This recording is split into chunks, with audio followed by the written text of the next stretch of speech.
Public Sénat, avec le soutien de Fleury Michon et du groupe Casino, présente Manger, c'est voter.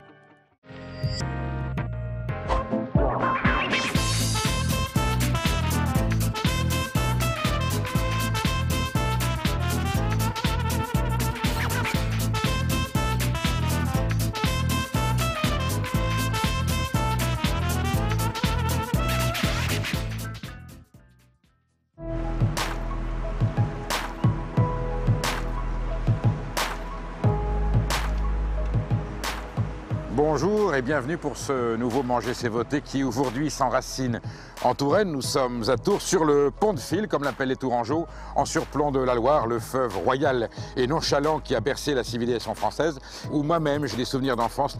La Touraine est une terre qui m'est chère. Nous allons faire la connaissance du sénateur centriste Pierre Louhaud. Pierre Louhaud a été maire d'un village absolument superbe qui s'appelle Chédigny, qui est un petit bijou, une petite perle, et puis nous partagerons avec cet homme très engagé dans la défense de la ruralité et la permanence des valeurs, eh bien toutes les émotions que Manger c'est voter peut susciter lorsqu'on aime la France comme nous l'aimons.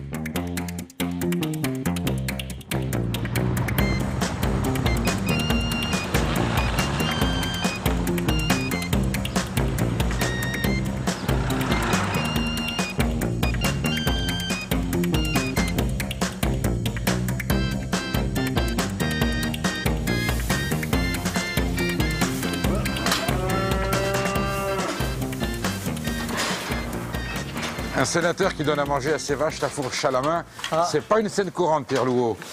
C'est pas courant, mais c'était mon métier, une vie. Bonjour, beau troupeau, dites-moi. Des limousines, que j'ai créé de toutes pièces, voilà, 40 ans.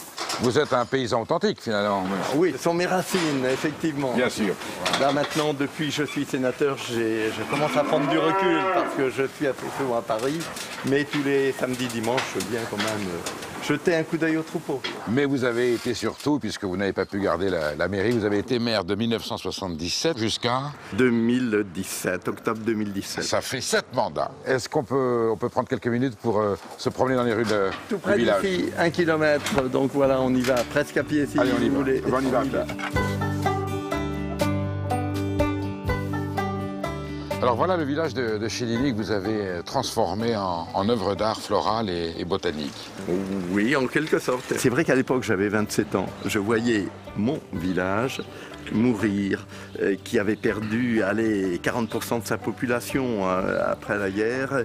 Et c'était le goudron, le béton partout.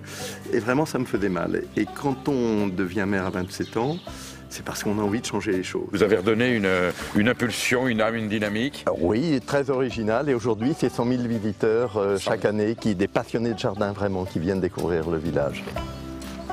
Pour autant, il y a quand même de la détresse agricole en Indre-et-Loire aussi. Aujourd'hui, il y a la détresse des espaces ruraux. Les lois françaises sont faites par des gens des villes, pour les villes, et la réglementation, les codes de l'urbanisme, ainsi de suite. Et je crois que c'est ça un peu le malaise aujourd'hui. On peut aller voir le presbytère? Ah ben oui, avec plaisir, puisque c'est un peu la continuité. Le village a le label jardin remarquable du ministère de la Culture, et maintenant on a le jardin de curé. C'est un peu démocrate chrétien comme démarche. Oui, peut-être. Ça, ce sont peut-être mes racines qui font surface. Allez. Et ben voilà, on arrive dans le fameux presbytère. Le fameux presbytère qui était l'espace de vie, de nourriture du curé. Les choux, les oignons, les carottes, tout ce qu'il nous faut pour l'hiver. Ah, c'est un vrai jardin. Beaucoup. Alors ça, c'est vous, en tant que maire de Chédigny, qui l'avez mis en place avec le presbytère. Voilà. Que vous avez réhabilité. Exactement. C'est devenu une chambre d'hôte, je crois, qui tout à fait, est réputée. Très belle chambre. Et le jardin attenant, qui est le jardin municipal quand même, puisque oui, qui est ouvert au public. Voilà, on retrouve vraiment les formes anciennes, la tradition du jardin. Le potager reste encore sur votre autorité personnelle ou non? Ah oui, le potager, les jardiniers, là c'est le cadeau que m'a fait le nouveau maire en disant eh ben, tout ce qui est fleurissement potager, c'est toi le patron. Le Sénat vous a coupé un petit peu de cette vie, forcément? Oui, un petit peu, mais en même temps on découvre une vie de la République, voilà, c'est différent. Et vous avez gardé un mandat de conseiller départemental? Oui, complètement, je reste conseiller départemental. Vous êtes bien enraciné quand même. Oui, oui, ça me colle aux pattes, je suis né ici c'est vraiment la vie, la ruralité de la Touraine, c'est ma passion. Bon, quel est le programme là aujourd'hui, monsieur le sénateur? Alors aujourd'hui, maintenant, on va filer à Amboise, on va voir un pêcheur de Loire qui est un des... Enfin, il en reste 3 en Touraine. C'est très rare.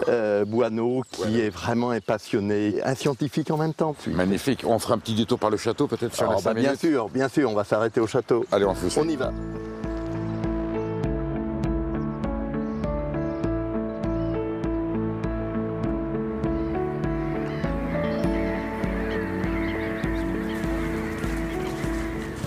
Ah voilà les passagers qui arrivent. Voilà. Bonjour Pierre, bienvenue à bord. Bonjour. Bonjour monsieur Douaneau. Bonjour, ça va? Colégas. On appareille tout de suite? On y va, c'est le printemps, il fait beau.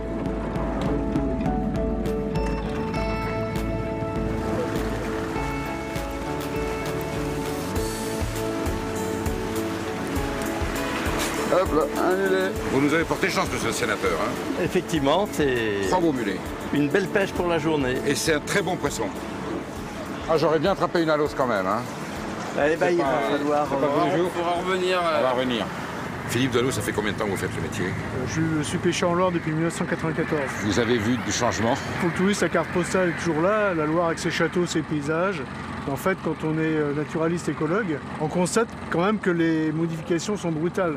C'est-à-dire que l'écosystème n'est plus du tout celui qu'il était il y a 20 ou 30 ans. Et ces changements dans l'écosystème de base font que des espèces tropicales, équatoriales, ont pu s'installer massivement.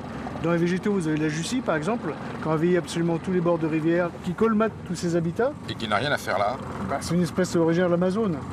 Ah, effectivement. Et Elle est très présente sur la Claise, sur les bords du Cher. et sur l'Indre et sur partout. Quel est le plus gros dégât pour vous? Le silure, qui est un super prédateur, qui a été introduit par l'homme pour la pêche de poissons trophées pour la pisciculture, et qui nous concurrence et prédate nos espèces indigènes. Qu'un silure de 2 mètres, 3 mètres, lui, il peut avaler absolument tout le monde. Donc c'est une catastrophe écologique. Retrouver du brochet, du cendre ou en abondance comme on a connu, ça relève du paradis perdu. Et donc la difficulté, c'est qu'un certain nombre de gens qui n'ont pas conscience de ces changements globaux, ils pensent que c'est notre faute, nous pêcheurs professionnels, s'il n'y a plus tel ou tel poisson. Or, voilà, le paradis perdu, il faut en faire le deuil, on ne le retrouvera pas. On découvre, à travers toutes les erreurs du XXe siècle, que la nature est un milieu fragile.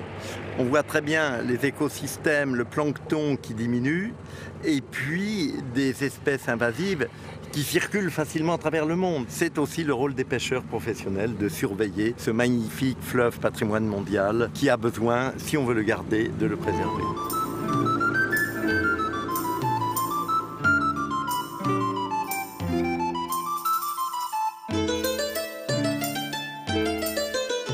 Quelle perspective, monsieur le sénateur, nous avons sous les yeux? Écoutez, on ne pouvait pas venir pêcher en Loire, passer devant un si beau lieu extraordinaire où la Loire est omniprésente. La Loire est porteuse de ce patrimoine à la fois culturel, sensoriel et alimentaire. Oui, je crois que la présence des châteaux, cette présence royale a marqué d'abord les jardiniers, les paysans. Il fallait fournir des produits à la hauteur de la demande des rois, tout simplement. Au Moyen-Âge, on se contentait de manger du gibier, de manger des racines, c'était à peu près tout. La Renaissance a apporté les légumes, l'arrivée des artichauts, des petits pois, de l'asperge, enfin voilà. C'est à la Renaissance qu'on a commencé à dresser une table, à se mettre à table. La fourchette est apportée par les Italiens. Enfin voilà, ça a été une époque assez extraordinaire pour notre culture culinaire. Donc ce sont les cultures étrangères successives qui contribuent à l'enrichissement de notre patrimoine gastronomique. Oui, mais je crois que c'est encore d'actualité, les échanges enrichissent la culture des uns et des autres.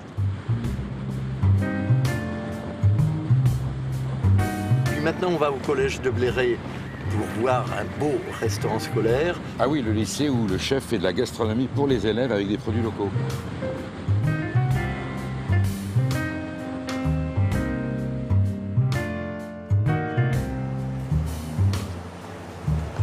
On cherche le chef, Sébastien Brun. Le chef, il est là? Il est tout au fond. D'accord, bon bah écoute, Enrico, allons-y. Sébastien Brun, qui est le chef de ce merveilleux collège, au travail. Bonjour chef. Je vois effectivement déjà qu'on a un ensemble de produits et des présentations qui relèvent presque de la restauration, hein, de la gastronomie. Et qui donne envie aux jeunes de manger autre chose. Il y a de la couleur, voilà. C'est une cantine gastronomique, c'est au-delà du scolaire. Et tous les jours, vous faites des élaborations aussi sophistiquées? Tous les jours, il y a quelque chose avec, que ce soit le dessert ou l'entrée ou même le plat, avec un petit peu de choses atypiques pour attirer l'œil. Voilà, de la salade bio. Tout est local, évidemment. Oui. Donc l'idée, c'est un petit peu choquer les enfants, mais qui goûtent. Et puis après, ils s'y font. Oui. Ça quand même, ça me bluffe. Dans une cantine scolaire, il y a combien de couverts par 600. jour 600 couverts par jour. Oui. Donc voilà la salade qu'on vous a vu élaborer tout à l'heure. Qu'est-ce qu'ils ont d'autre? Donc on a fait des pâtes à spiruline, un petit houmous de fèves. Là, c'est quoi, un petit peu de... Donc là, on a fait un petit pâté maison. Donc pâté maison. Maison avec de la gorge, du foie, de porc, avec des raisins, de la pistache. Là, c'est du pâté de couenne et des rayons maison. Donc là, c'est tous les gâteaux qu'il y a là, c'est des recettes que j'ai élaborées. Voilà. C'est hallucinant. Et c'est tous les jours comme ça? Pratiquement tous les jours. Incroyable. Donc là, on a fait des nems maison. Ça, c'est vous qui les avez fait ici? Oui, oui, oui. Bon sang! Oh, la préparation, regardez. Boudin blanc à la crème d'asperges. Et puis les épinards. L'asperge, on est début de saison de l'asperge. C'est très bon. Alors, si tous les épinards du monde avaient été comme ça, je peux vous dire que les enfants en auraient mangé des tonnes. Attendez, les gamins, ils sont conscients qu'ils ont quelque chose d'exceptionnel ou non? Ils sont conscients quand ils partent. Ça coûte combien? Après, moi, je lis sur l'année, c'est entre 80 et 90. Non, c'est pas possible. Ah si, si. Eh oui. Alors de temps en temps, il y a de la purée aussi. Attendez, c'est un événement national, là. Parce que ça, c'est la démonstration qu'on peut y arriver, on est d'accord? Complètement. C'est une référence. Ah là, je suis scotché. Ça me réjouit, mais ça me met aussi en colère.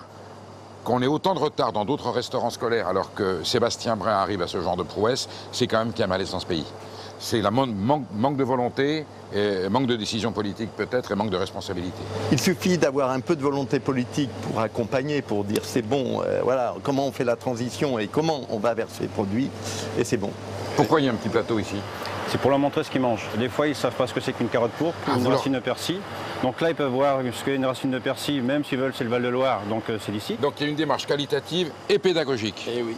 Ah, moi, je suis épaté. Qu'est-ce que c'est ça? Ça, c'est le miel de notre collège. Et oui, et Michael, un apiculteur qui est à 3 km d'ici, pose ses ruches ici dans le collège. Vous avez des ruches dans l'enceinte du collège? C'est une merveille.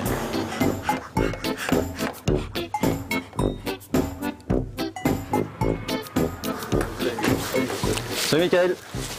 Bonjour Sébastien. Bonjour Michael. Bonjour Perico, bonjour Pierre. Mais vous êtes sans protection? Oui, mais c'est les abeilles qui sont calmes. Attention, si on se bouge, c'est ça. Ne pas bouger, plus on bouge, et puis c'est comme ça qu'on se fait piquer. Elles sont toutes gentilles. C'est pour ça qu'on en a mis ici les baies vitrées. Oui. Comme ça les scolaires peuvent les voir de l'extérieur sans aucun risque. Ah oui, Oh mon Dieu, c'est impressionnant. merveilleux. Ça, c'est les ouvrières, hein? C'est les ouvrières avec du pollen. Oui. Donc un pollen qui est rose et blanc. La colonie a combien d'habitants, là? Là, on est à 45-50 000 déjà à cette saison. Oui, sur celle-ci. Oh là là, incroyable. Alors, comment le chef de cuisine du lycée a rencontré Michael? J'ai été voir ces ruches, comment ils travaillaient. J'ai dit ça serait une super idée de faire du miel au collège avec ces ruches. L'idée est partie et puis c'est une belle rencontre, un homme passionné pareil. On a fait un menu avec lui, menu avec du pain d'épices en miel. Il y avait le plateau avec les produits du jour et le plateau s'il n'y avait pas les abeilles. Et les gamins étaient surpris parce qu'il n'y avait pratiquement rien. Il faut rien dans le plateau, quasiment Ça, à part ça les algues. portait ses Il restait fruits, les algues et une viande qui Une n'aurait viande pas insipide. été... Voilà. Là, on leur donne vraiment ce qu'est la vraie écologie, c'est-à-dire voilà, le rapport entre l'environnement et le contenu de l'assiette. Enfin, c'est une démarche originale quand même, et courageuse.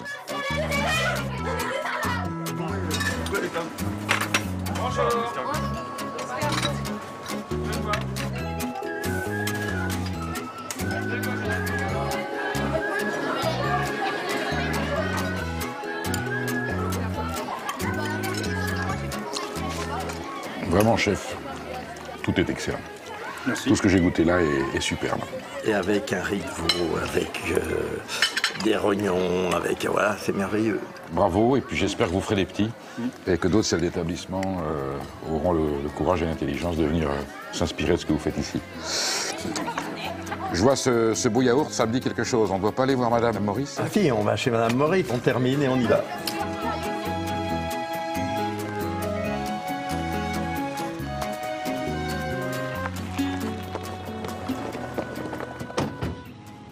Voilà la fameuse fromagerie Maurice dont vous me parlez.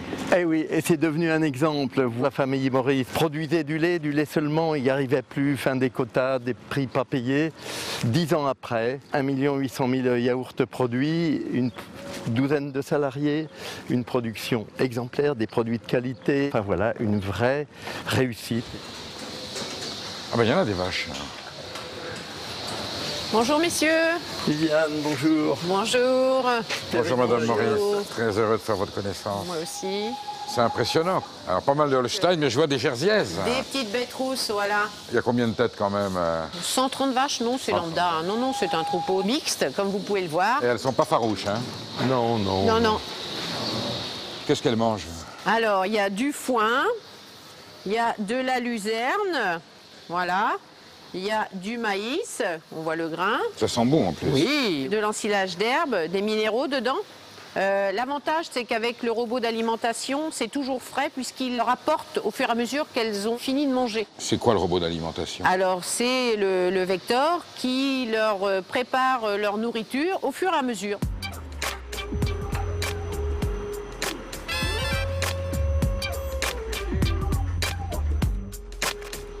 Ben, ça, c'est suivant ce que les animaux mangent. D'accord, donc il sait le stock disponible. Voilà, parce qu'il y a un laser qui va regarder la hauteur d'aliments qui reste. Et si c'est en dessous de ce qu'on lui a programmé, il va retourner en préparer pour revenir distribuer. Donc là, il a vu que jusque-là, il y en avait Là, assez. il y en avait, voilà. Et là, il en manque. Et là, il en manque. Et Il va en déverser. C'est hallucinant. Extraordinaire.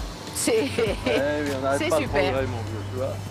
Pierre Louhaud m'a expliqué que vous aviez connu une période de vaches très très maigre, au point de presque de frôler la catastrophe. Avant d'être complètement dans le trou, on aurait normalement évacué le troupeau et arrêté la production laitière. Mais bon, c'était 6e génération à produire du lait ici.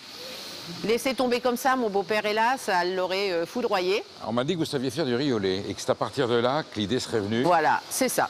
Les desserts de l'enfance. Donc je me suis dit, pourquoi pas les mettre en pot et les vendre. Et aujourd'hui, combien de pots de yaourt par an? Là, on va arriver à 4 millions dans l'année.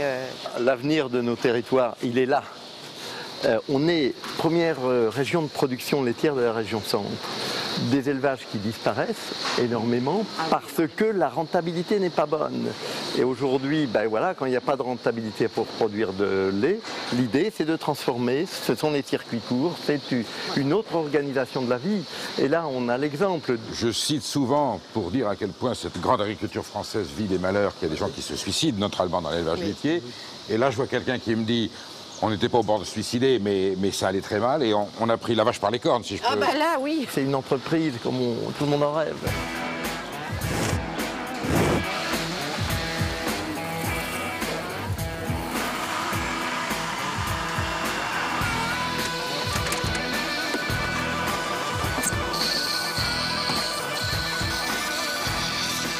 Dites-moi, monsieur le sénateur, à votre quand vous étiez gamin, c'était pas comme ça. Hein. Non, c'était ça à la main. Voilà. Donc là, vous avez les pasteurisateurs derrière. Ah voilà. non, mais c'est une technologie très, très pointue. Donc là, nous allons aller chercher ce que vous voulez Ah oui, en déguster. effet.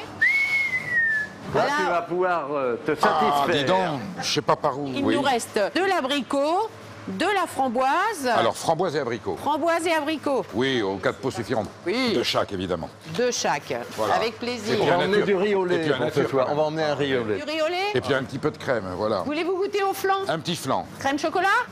Un petit peu de chocolat. Mais enfermez pas dans la chambre froide. Hein.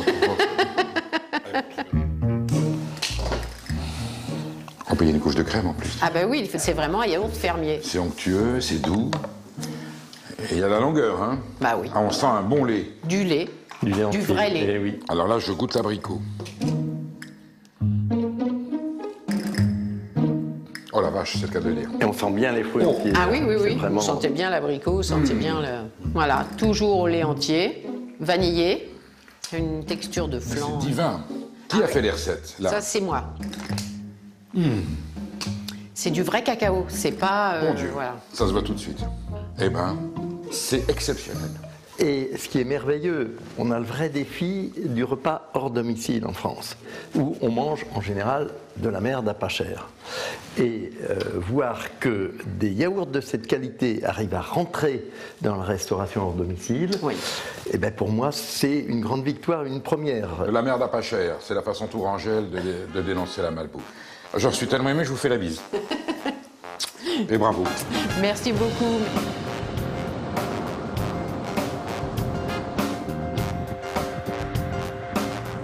Tiens Péricot, on arrive à Chinon. Ah oui, Et mon Dieu. Rabelais.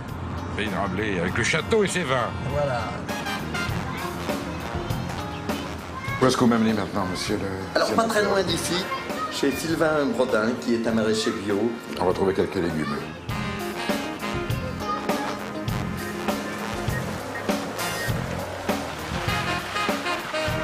Tiens, bonjour.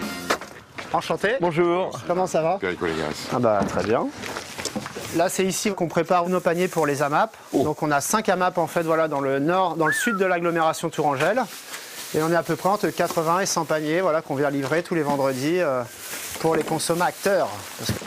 On voit tout de suite, c'est des produits vivants. Et c'est ça que les gens recherchent maintenant, c'est vraiment retrouver l'authenticité du produit, quoi. Et là, on trouve que les consommateurs, ils ont un intérêt énorme pour ce genre de petits magasins de producteurs. Et on a le Lidl, le Leclerc en face de nous. Et ben, les gens viennent dans notre magasin et on a vraiment beaucoup de gens qui sont très contents de ce qu'on fait. J'ai eu le plaisir de mettre en place ce magasin de producteurs Ouais, à Loches, voilà, 5 ans, et de le financer avec la communauté de donc communes. ça avance quand même. Ça avance, mais Hein? pas vite. L'État, justement, s'il avait vraiment une vraie volonté politique, pourrait vraiment engager des milliards d'euros sur un grand plan Marshall, entre guillemets, de l'écologie pour implanter des maraîchers. Et ça, le problème, c'est qu'on est vraiment encore sur une idéologie et des grandes paroles qui ne sont pas forcément encore vraiment suivies. C'est même pire que ça. L'État a payé avec 3 ans de retard les primes européennes, enfin, c'est Pas qu'en honteux, bio, oui. aux agriculteurs bio et à tous les systèmes de conversion environnementaux. C'est scandaleux. Il faut aller de l'avant et arrêter de mettre des conditions à n'en plus finir. Qu'est-ce qu'on peut voir sur le terrain Eh ben, Est-ce que ça pousse là Je peux vous faire visiter les serres, parce que là, en ce moment, la plupart des cultures, elles sont vraiment sous serre. Sylvain, quelle est la superficie aujourd'hui en activité? Alors moi, j'ai 4,5 hectares là, voilà, de superficie et 4500 mètres carrés de serre. Donc grosso modo, c'est tous les 2 ans, grâce aux subventions justement du Conseil général et puis de la région, qui nous finance à 40%. Donc là, on est arrivé au bout de 8 ans à 4500 mètres carrés de serre, qui représente 10% à peu près de notre surface cultivable. Donc voilà le tunnel aux salades et aux... Et ben en fait voilà, c'est plus un tunnel qui est cultivé en permaculture en fait. C'est-à-dire que c'est vraiment un mélange de plein de variétés de légumes. Vous pouvez voir un peu une technique voilà, de permaculture. En fait, c'est les patates qui sont plantées directement sur le sol, posées au sol et on recouvre avec de la paille. Donc ça c'est vraiment une technique intéressante parce qu'après on a juste à creuser dans la paille pour récupérer les jeunes patates. Tous nos déchets végétaux, on les pose directement sur le sol pour permettre justement à la vie microbienne de pouvoir remanger tous ces légumes et ça permet aussi de couvrir les mauvaises herbes. Devise du grand chimiste Lavoisier, rien ne se perd, rien ne se crée, tout se transforme. Et on a le cycle de la vie. Et c'est les vers de terre qui font votre travail en fait à la place à décompacter le sol. Donc là vous allez pouvoir goûter un petit navet botte. Oh mais c'est tout mignon. Bah, c'est un petit peu comme le radis mais c'est même encore meilleur que le radis je trouve. Voilà, ça a vraiment un petit goût succulent et sucré aussi. Voilà. Et c'est vrai qu'il y a beaucoup de gens qui ne connaissent pas ce produit-là. Ça, avec un petit peu de bain et de beurre et de sel, c'est juste magique. Et alors, c'est très chargé en vitamine C. Il y a presque plus de vitamine C quand on mange le navet, avec la peau, bien sûr, que dans une orange. Et ça?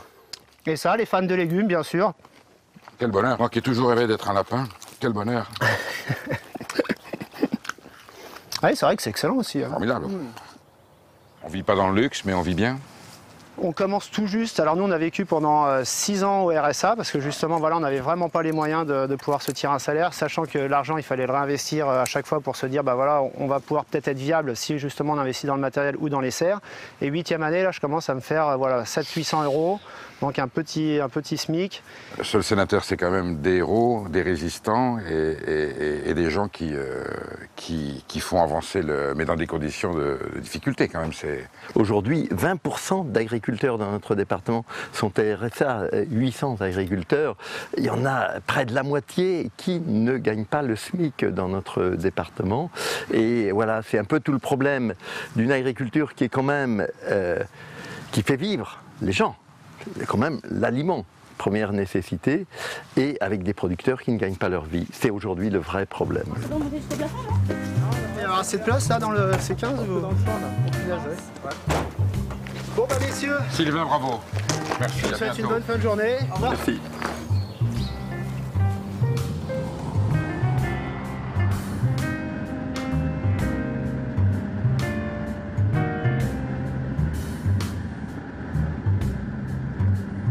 C'est un paradis, c'est une bijouterie, c'est un musée. C'est un musée. Regardez, on est encerclé par des choses savoureuses et succulentes. Quelle merveille. Regardez la texture. Ici, on est organisé en circuit court. Une canette fermière de chez Dany Pavula. Vous croyez que ça va suffire, Pierre, un canard? Non, mais on va se prendre quelques rayons, tiens, en plus. Ah oui. C'est une spécialité, hein. C'est vraiment la tradition charcutière. Voilà. Local. Impressionnant. Ce soir, j'emmène 5 rayons. 6. 6, 7, quoi. Faut trouver un petit peu de verdure quand même.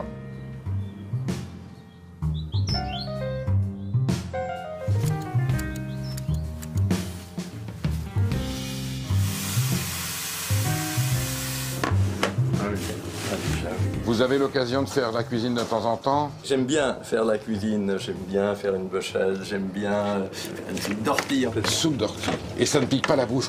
On va voir. La première cuillère, si, mais après on sent plus rien. Je plaisante. J'imagine. Non, évidemment. Bon, voilà, Péricot, tu vas pouvoir découvrir la soupe d'ortie de chez Dany. Eh bien, d'abord, quelle merveille de couleur. Bon, moi, je suis très ému de goûter cette soupe d'ortie. C'est incroyable, cette plante qui est la terreur des enfants, puisse donner quelque chose d'aussi doux et d'aussi caressant. Oui, c'est vrai, c'est caressant. Imaginez, dans un acte d'extrême lucidité, que le président de la République et le Premier ministre vous confie le ministère de l'Agriculture. Quelle est une des 2-3 premières mesures que vous prendriez, avec vraiment la carte blanche en disant on appliquera? La rémunération de la qualité. C'est vrai pour tous les produits. On est sur des bourses qui règlent le prix des produits porcins, volailles, pour le monde entier, et qui forcément tirent la qualité vers le bas. Les normes imposées aux agriculteurs français doivent être les normes imposées à tous les produits qui rentrent en France. Donc concurrence déloyale. Sinon, ça n'a pas de sens. Donc concurrence déloyale. Forcément, concurrence déloyale. Quelle est aujourd'hui, dans l'arsenal législatif, la mesure que nous pourrions prendre pour appliquer le principe que vous êtes en train d'évoquer? Je crois qu'il faudrait rapidement pénaliser tous les commerçants qui ne jouent pas le jeu. Les gens qui ont profité de la loi Egalim. Qui profitent de la loi Egalim, voilà, qui ont augmenté leur prix de 4%. Et qui refusent toute négociation pour augmenter le produit. Là, ça mérite la sanction. Ça mérite une vraie sanction, le double de ce qu'ils auraient dû verser aux agriculteurs. C'est pas une taxe, c'est une amende aujourd'hui. Sinon, on n'y arrivera pas et on se moque et du gouvernement et des agriculteurs. À un moment, il ne faut plus rigoler avec ceux qui trichent avec les lois. Bien.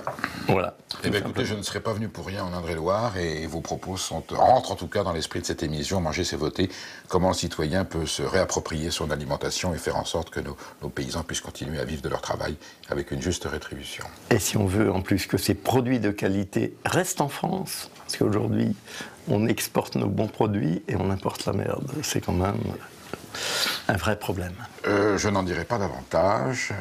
Merci Madame Lowe de nous avoir reçus, d'avoir contribué à ce bon repas. Merci Monsieur le Sénateur.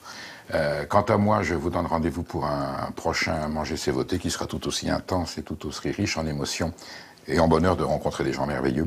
Ce sera sur Public Sénat. Je vous dis à très bientôt. Merci.